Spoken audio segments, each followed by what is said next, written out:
Hello, in this video I want to show you how to take macro photos on your Motorola Razr 2022. And to do this, let's bring out the object we'll be taking the macro photo of. Next is to open the camera. Here, go for the photo mode and click on this flower button. Here you will enter the macro mode, and there's no way to zoom in or zoom out, so you manually need to take your phone closer to the object of interest.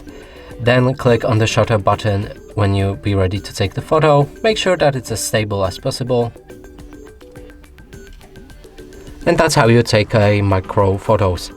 And that's it for this video. Hope you like it. Please consider subscribing to our channel, leave a like and a comment below.